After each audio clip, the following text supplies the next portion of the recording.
Bonjour, c'est une émission exceptionnelle. J'ai le plaisir d'être avec Pascal Descamps. Bonjour. Vous êtes astronome, pas simplement astronome, vous êtes responsable du service de calcul astronomique et de renseignement de l'Institut de mécanique céleste et de calcul des éphémérides de l'Observatoire de Paris. Voilà. Ça fait beaucoup sur une carte de visite et ça impressionne. Pascal Descamps, vous me recevez dans un lieu incroyable. J'ai vraiment beaucoup de chance d'être au cœur de l'astronome de Paris, voilà. De l'Observatoire de Paris. L'Observatoire de Paris, qui a été créé sous Louis XIV. Et ce télescope que nous voyons derrière, celui où l'on s'allonge pour voir les étoiles.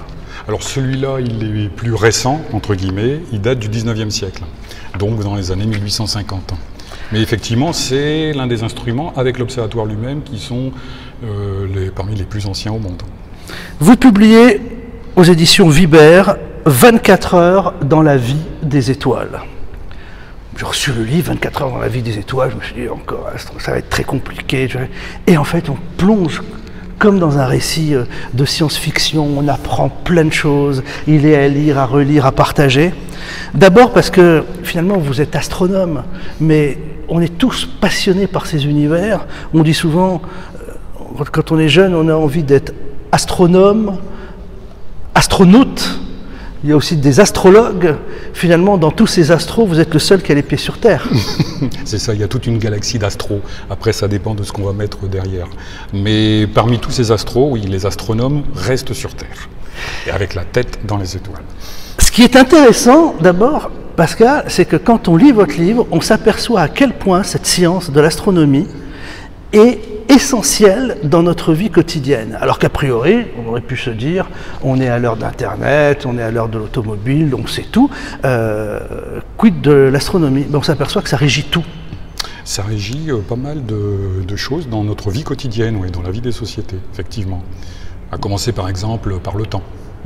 Cette notion simple de temps, le temps qui fait, pas le temps... Enfin, le temps qu'il est, quoi, le temps, pas la météo, hein, le temps, l'heure, eh bien, on ne le sait peut-être pas, mais cette heure, elle a d'abord été calculée par les astronomes. Les physiciens l'ont prise en charge aujourd'hui, mais c'est un mélange, en fait, de tout ça. Et ce n'est pas immuable. C'est-à-dire qu'il y a une seconde à rattraper tout un certain nombre d'années. Oui, c'est vrai, parce que pour l'instant, bon, il y a toujours le temps est encore relié à la rotation de la Terre. C'est ce qui va nous donner la mesure du temps. La Terre tourne à une certaine vitesse régulière, parfaitement connue, donc c'est ce qui nous permet de mesurer ce temps. Mais malheureusement, elle ne tourne pas d'une façon aussi parfaite qu'on le voudrait. Elle ralentit légèrement. Donc on a été obligé d'inventer une autre échelle de temps qui, elle, ne ralentit pas, est parfaitement linéaire, uniforme, est un temps qui ne se... Atomique. Le temps atomique. Et il faut relier les deux. Le temps atomique, d'une part, et le temps basé sur la rotation de la Terre. Les deux ont tendance à se séparer l'un de l'autre. Donc régulièrement, pour rattraper les deux, on va rajouter une seconde dans en fait ce qui est le temps donné par la rotation de la Terre. Et vous nous expliquez bien justement à l'heure des avions, des satellites, des GPS, imaginons qu'il y ait 4 secondes d'écart sur 50 ans ou sur 60 ans, là c'est une collision. Ça peut avoir effectivement des conséquences énormes, surtout autant, oui, on est à l'ère des GPS, ça ne fonctionne même pas à la seconde près, hein. On est parfois dans le millionième de seconde, hein, surtout pour les transactions financières, donc c'est quelque chose qui est essentiel. Et pour les férus de science-fiction, vous êtes aussi de nous protéger, de surveiller qu'il n'y ait pas un atome qui est... un astre qui nous tombe dessus, un peu comme dans les films de science-fiction. Que le ciel ne nous tombe sur la tête. C'est la grande crainte, ça. C'est effectivement une crainte mesurée, mais réelle. Et c'est une prise de conscience qui a eu lieu il y a une vingtaine d'années, qui est de... Eh bien, ça s'est passé, on sait que ça s'est passé dans l'histoire de la Terre. Les grandes extinctions qui ont eu lieu il y a des centaines de millions d'années, on sait que ça va recommencer. Bon, entre les grandes extinctions, il peut y avoir par contre des accidents, entre guillemets, plus petits, qui n'entraînent pas des extinctions globales, mais qui peuvent avoir des conséquences à l'échelle d'une nation. Et ça, c'est l'impact avec un objet céleste. Donc, toute la problématique maintenant, c'est d'inventorier ces objets, de les connaître parfaitement. Ça veut dire qu'on sait qu'ils sont à des millions et des millions d'années et qu'ils viennent vers nous, c'est ça? Alors pas des millions d'années, ils sont à des milliers ou millions de kilomètres. Ils sont proches de nous. Oui, c'est pas vrai. Mais à un moment donné, eh ben, on peut prévoir, si on les connaît, que leur trajectoire va venir rencontrer celle de la Terre. Mais on ne les connaît pas tous. Et les plus dangereux, eh bien, pour l'instant, sont ceux effectivement qu'on ne connaît pas. Et ce sont des astéroïdes qui font à peu près une centaine de mètres. Et ceux-là, si on en détecte régulièrement, dans une année on peut en détecter une dizaine, on ne le connaît pas, on le détecte au dernier moment. C'est-à-dire quelques jours avant son rapprochement. Heureusement, tous ceux qu'on a détectés jusqu'à présent, eh bien, ils passaient à quelques 10 000, 20 000 kilomètres entre la Terre et la Lune. C'est quand même pas très, très éloigné. À l'échelle de l'univers, c'est rien, c'est ça? C'est rien du tout, hein, c'est vraiment rien du tout. Mais un jour ou l'autre, si on trouve un astéroïde qui fait cette taille-là et qui viendra impacter sur la Terre, là, ça sera une autre histoire. Comme on dit dans le langage humain, ils sont à portée de baffe, quoi, entre deux personnes qui se croisent, c'est ça? Voilà, complètement. Ouais. Il y a quelque chose aussi qu'on apprend dans votre livre, Pascal Descamps, 24 heures dans la vie des étoiles, c'est que vous faites aussi une mission de service public en France. Effectivement. De l'observation, on vous demande, on peut vous interroger, c'est ça, vous posez des questions. Oui, en tant que responsable du service de calcul astronomique et de renseignement, c'est le seul service de ce type-là en France. Et donc là, on est 3 dans ce service, je suis le responsable de ce service. Alors on peut, effectivement, tout type de questions me sont adressées, mais vraiment tout type. Hein. Par des institutions, des professionnels ou des individus.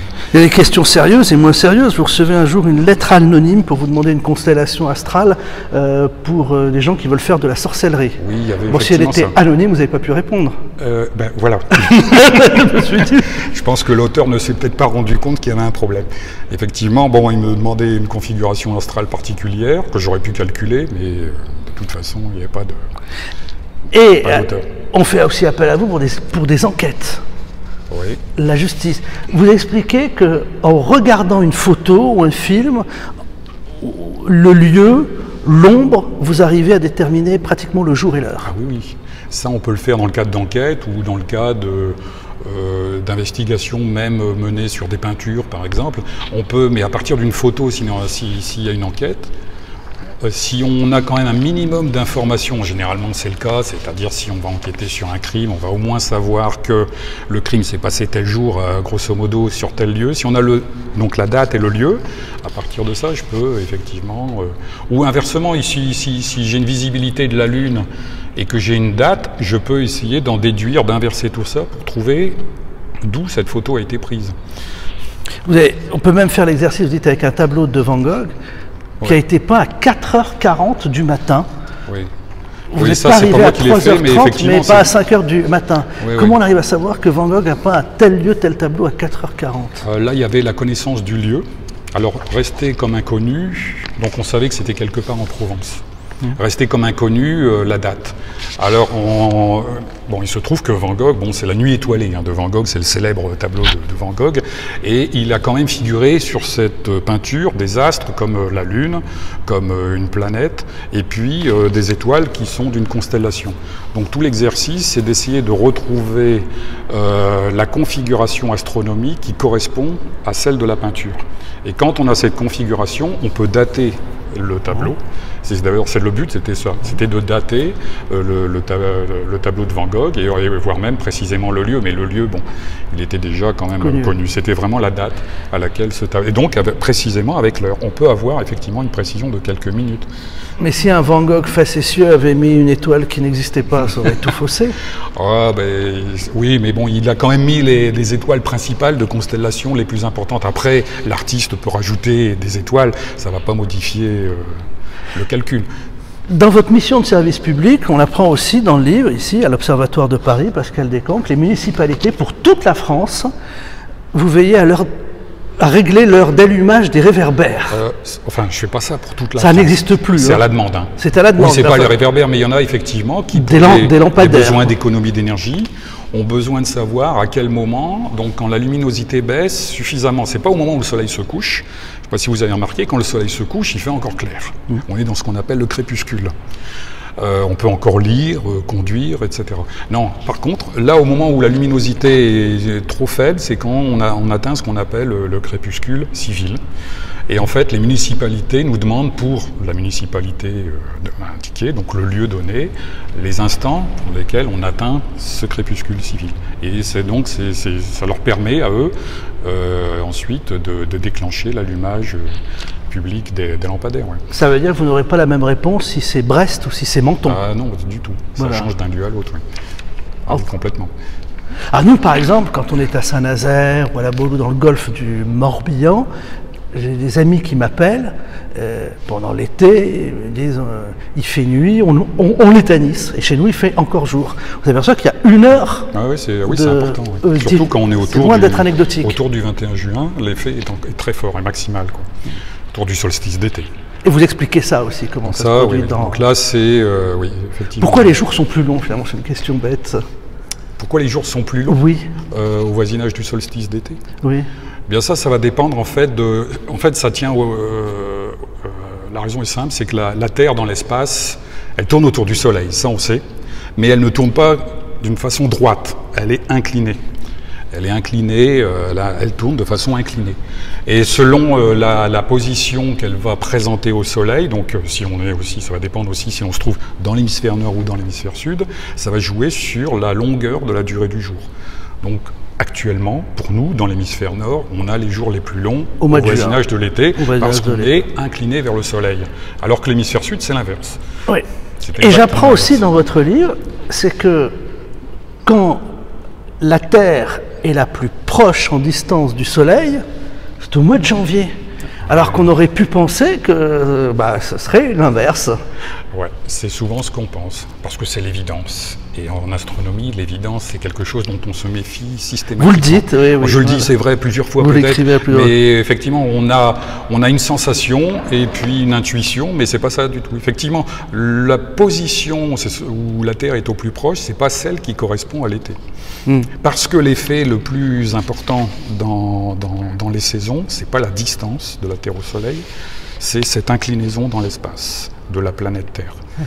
Il faut imaginer que si on avait une Terre qui n'était pas du tout inclinée, les saisons seraient égales partout sur Terre, hémisphère nord ou hémisphère sud, quelle que soit la période de l'année. Donc il n'y aurait plus de saison.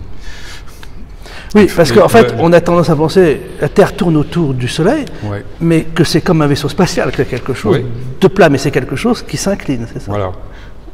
D'où les saisons. Avec, dans vos calculs, vous dites que dans des milliers d'années, on pourrait avoir des étés caniculaires et des hivers vraiment glaciales. Oui, parce que effectivement, le mouvement de la Terre autour du Soleil est un mouvement complexe. Et on peut avoir, on sait que les déplacements qui se produisent dans ce mouvement de la Terre vont faire que, par exemple, on parlait de cette date pour laquelle on a cette distance qui est minimale entre la Terre et le Soleil, eh bien, il va se passer un moment, dans environ 10 000 ans, à peu près, on aura la coïncidence de cette date avec la date du solstice d'été pour laquelle il fait déjà le plus chaud. Donc là, on va avoir un facteur supplémentaire, je dirais à la limite aggravant, dans les températures qui vont... Parce que le fait qu'on ait quand même une Terre qui soit plus proche joue d'une façon minime, mais joue quand même sur les températures globales à la surface de la Terre. Donc quand tous les facteurs s'accumulent, ça va provoquer effectivement des hivers très froids et des étés très chauds. Vous revenez aussi sur cette notion du calendrier qui peut s'allonger avec des saisons que nous connaissons aujourd'hui qui ne vont pas durer au fur et à mesure des siècles. Oui, la durée des saisons varie effectivement, c'est pas quelque chose de fixe. C'est ce qui est le plus impressionnant. Ça. Donc là, que ce soit printemps, été, automne, hiver, c'est pas quelque chose qui est immuable. C'est ça qu'il faut retenir en astronomie. Ça, c'est le côté immuable n'existe pas. Ce que nous connaissons nous aujourd'hui, c'est pas ce que connaîtront nos générations futures ou même ou ce qu'ont connu les Égyptiens ou les Grecs. Ou même Saint-Louis. Vous évoquez la période de Saint-Louis.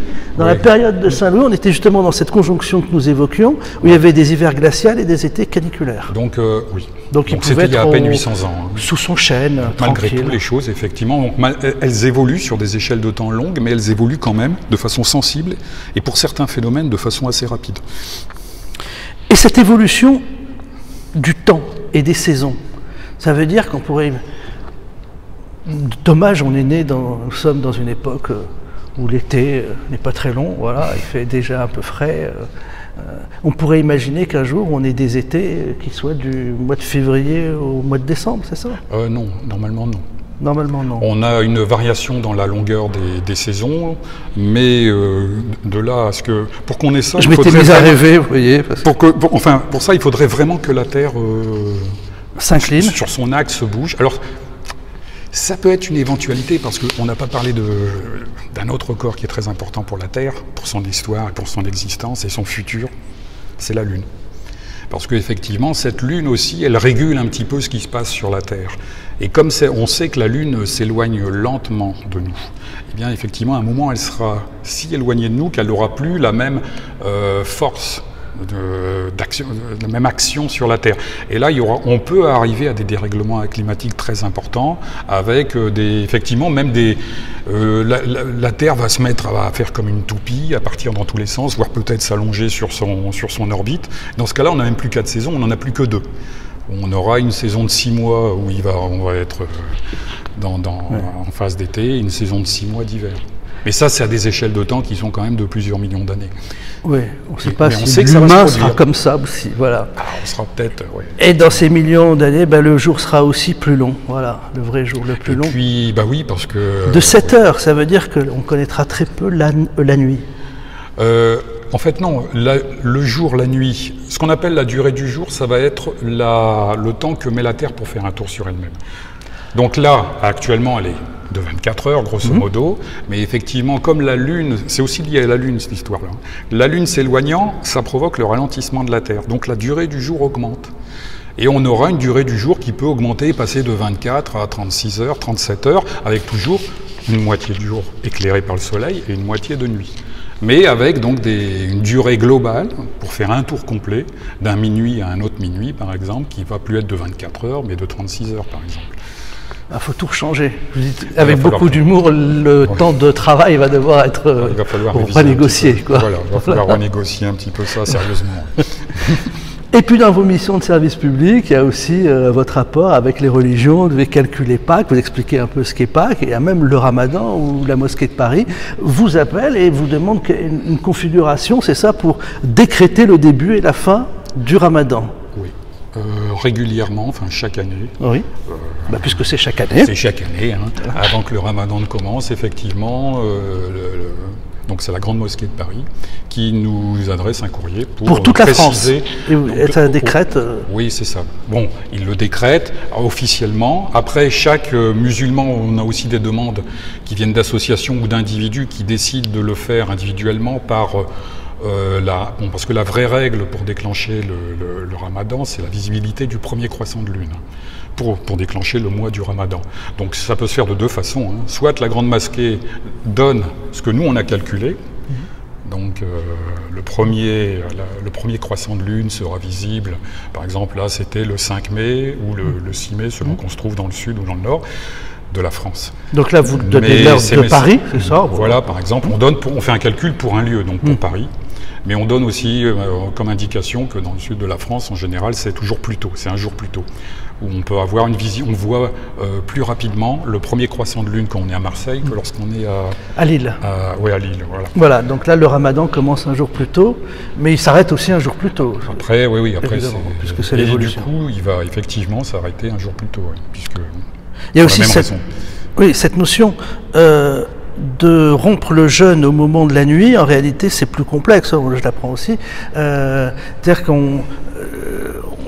moi, j'étais dans un schéma, beaucoup de gens sont dans un schéma jour-nuit. Il fait nuit, on peut manger, il fait jour, on ne peut pas manger. En fait, c'est plus complexe, c'est ça. Oui, je l'ai aussi découvert en faisant ça et en étant sollicité pour ces questions-là, parce que c'est pas la rupture du jeûne ne se fait pas au moment où le soleil se couche, mais au moment où on voit la dernière lueur rouge à l'horizon. C'est vraiment la condition. Donc là, il fait encore jour. Il fait encore jour, on est encore dans cette phase entre le jour et la nuit. la nuit totale, et dans cette phase où nous on appelle le crépuscule. Et on divise même 3 crépuscules. Je vous parlais tout à l'heure du crépuscule civil, mais le deuxième, celui qui intéresse les musulmans pour la rupture du jeûne, c'est le crépuscule nautique, et c'est celui-là qui voit l'apparition à l'horizon d'une coloration rouge. Donc la vraie information, c'est de donner les instants du début du crépuscule nautique, mais non pas du coucher du soleil. Et tout ça, c'est fait ici à l'Observatoire de Paris. Voilà. Bien sûr, on se rend compte de cette influence. C'est incroyable. Tout ce que vous faites ici, comment ça gère notre vie quotidienne sans que l'on s'en rende compte. Et puis en conclusion, Pascal Descamps, quand on lit votre livre, d'abord on se rend compte à quel point vous êtes important, à quel point il y a une mission de service public derrière, à quel point dans notre vie quotidienne, vos calculs ont une influence. Et on se rend compte aussi qu'on est bien fragile sur Terre et qu'il faut en profiter parce que ça ne va pas durer, mon pote. C'est ce que pourrait dire. C'est un peu ça, non? Les choses changent en permanence, en fait. Voilà. Ah oui, rien n'est immuable, rien n'est éternel. Et ça, l'astronomie nous l'apprend plus que tout. Merci Pascal Descamps. Mais de rien. Le livre s'appelle 24 heures dans la vie des étoiles, c'est passionnant. Et je rappelle, Pascal Descamps, que vous êtes responsable du service de calcul astronomique et de renseignement de l'Institut de mécanique céleste et de calcul des éphémérides de l'Observatoire de Paris. Une référence dans le monde entier avec ce plus vieil observatoire créé sur la planète. Voilà. Absolument. Et vous vous allongez de temps en temps derrière pour voir? Non, ça c'est plus pour un musée. Oui, là, ici, on fait plus de l'observation touristique. Votre observation, c'est sur des ordinateurs maintenant, des satellites? Non, aussi dans des lunettes et télescopes professionnels, mais sur d'autres sites, moins lumineux, où il y a moins de pollution, avec des plus gros instruments, un peu plus modernes que cela. Merci Pascal Descamps. L'astronome de l'Observatoire de Paris était mon invité pour parler de son livre 24 heures dans la vie des étoiles, aux éditions Vibert.